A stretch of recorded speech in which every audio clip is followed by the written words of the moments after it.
Good morning. Get myself together here. Good morning. Oh my gosh. It's cold outside. It's cold. Well, it's not that it's really cold. So I don't know what the topic is this morning, but I'm cold because I just was waiting online for my to take my COVID test. I good morning. So let me get settled in here. I don't have my regular drink this morning. I got my sparkling water.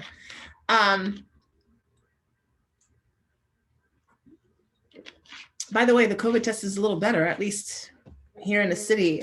They didn't, not trying to like reach your brain. It was a thicker swab thing, and so it was like right around the nostril. I was like, oh, this is better. Like I could do this now. Like this is all right.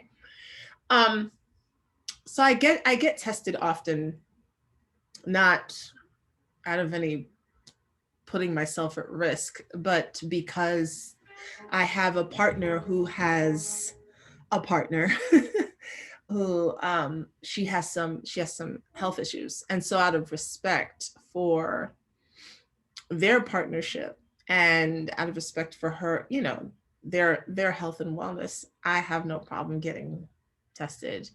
And you know what, I was actually thinking while I was online today that's like a sign of caretaking in community, because do I personally need to get tested all the time? No, because I'm usually just, my ass is in the house. I do go out and do things, but I take pretty good precautions. I mean, I've been in the midst of the city during this whole pandemic, and all the knocks. So far so good. But it's about taking care of the community, right? This is why I go and do this, because I'm taking care of this community that I'm a part of. And this community is this man and his other partner. And one of the things that I love about polyamory, and again, like I don't think polyamory is more enlightened than monogamy. There's some fuckery that happens in polyamory too. Like people are jealous in polyamory, and people do all the same things and have the same behaviors in monogamy. It's just that now they're doing it with more people. But one of the things that I love about how I have grown when it comes to polyamory is the honoring of someone else and their partner. And there's a beauty in that for me that I find, in that I'm helping to take care of this other woman by doing what I'm doing for my health. And to me, that's just a beautiful thing. And there's something deeper in there. I don't have language for how that feels, or how that expands me. But thinking about it in the context of larger society, just being able to do things that that say, I'm concerned with my fellow human being, right? On the relationship level, so I'm laughing as I'm thinking about this, because on the relationship level, I feel like I'm like turned sideways here. On the relationship level, so I'm thinking about the fact that I was a second wife. I was my ex-husband's second wife. And for a variety of reasons, and because of so much pain that existed before I even came on the scene, and I came on the scene, we did not get along, right? His his first wife, and myself, and we'll probably never be close friends. We're just two different people, but I think about how beautiful it would have been in many ways for us and for their daughter, had we been able to get along, not be in a polyamorous relationship, right? But had had we been able to formulate that type of community,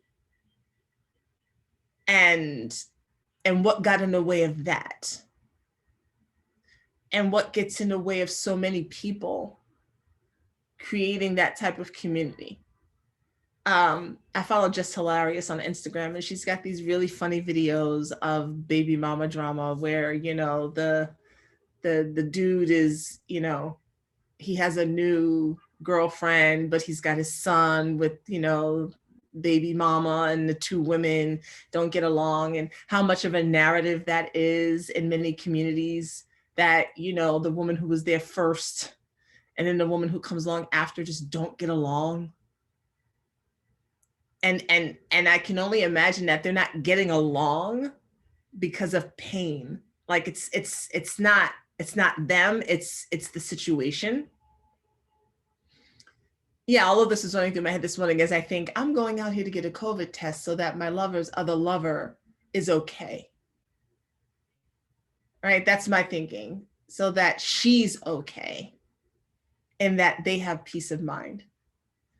And you have people out here who have whole children with folks fighting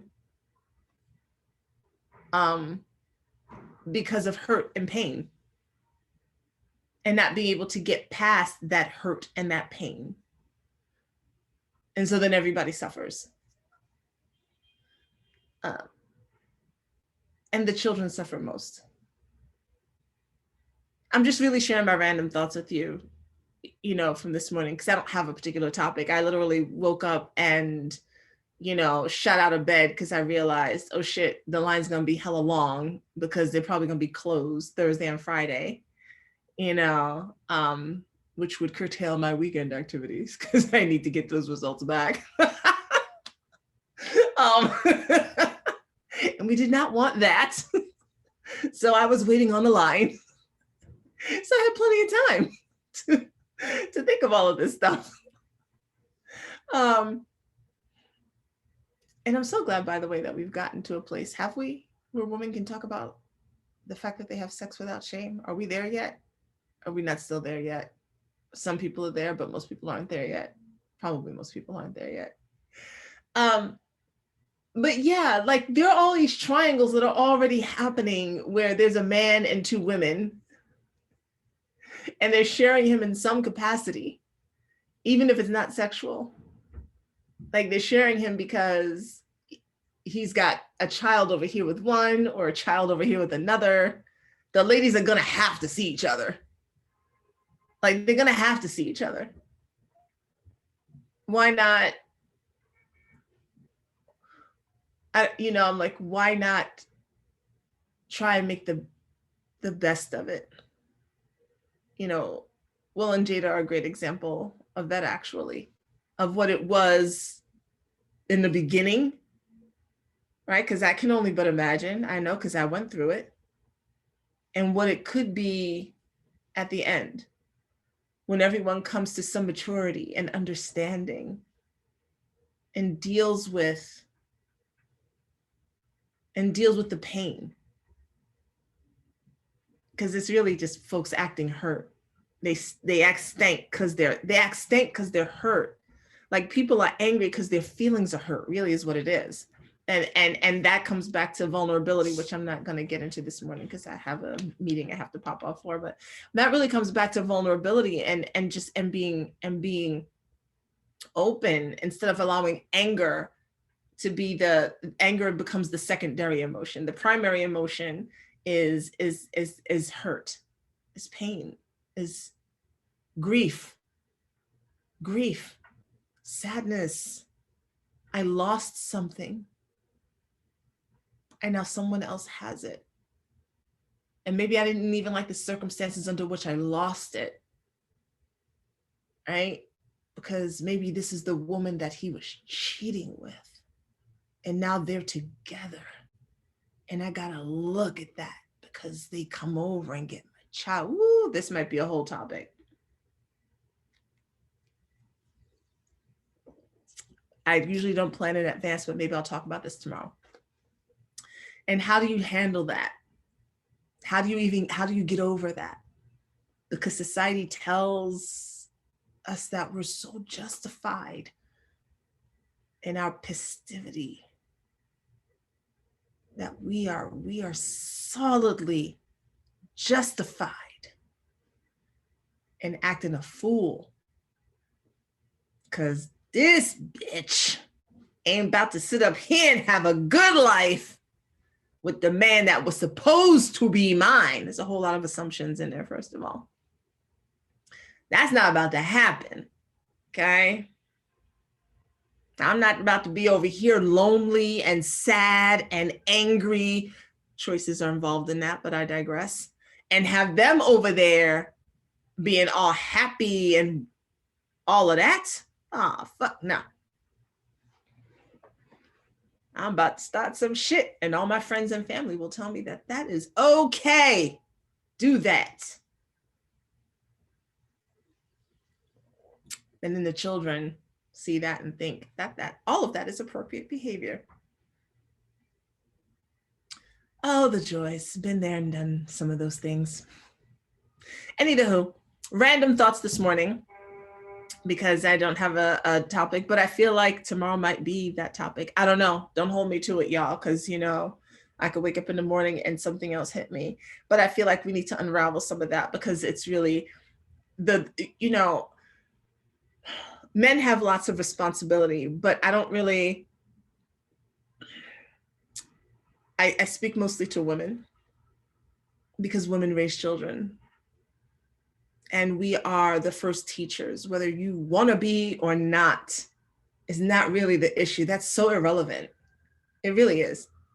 Women are the first teachers of children. And they will look to us as an emotional compass. And they will look to us as models when they're young, when they're very young. And this idea of people getting over on us and getting one up on us and whatever disrespect looks like, and all of those things at its base human level, like strictly human animal level. These are behaviors that are destroying our communities and make for really good reality TV fodder. And that's a black and white thing, y'all. So I'm not just talking about, you know, fake housewives of whatever, you know, like melanated folk. I'm talking about fake housewives of the pink folk too, because they be acting a fool on them shows too. With all they know little more with all that money. The fuck? Like I can't even. That's a whole other thing. I gotta go. Like I can't even. Like I've tuned into them sometimes, and I'm sitting there like, and it's not that money makes life okay, but I'm just like, what are y'all really throwing drinks at each other over a dude? Over a man? Like all the fighting, it's over a man? Or what someone said? Women are very interesting creatures. We're very interesting creatures. All right, let me pop off. I have a meeting. Thank you for tuning in. I know it's a short, quick one. I want to say I'm sorry I'm late, but I'm not really sorry. I apologize for the inconvenience in your schedule, but I had to go get that COVID test, and certain things just take priority. So I'll see you guys back here tomorrow earlier. It's Christmas Eve tomorrow. Oh yeah. All right, I'll see you back here earlier. All right, love you.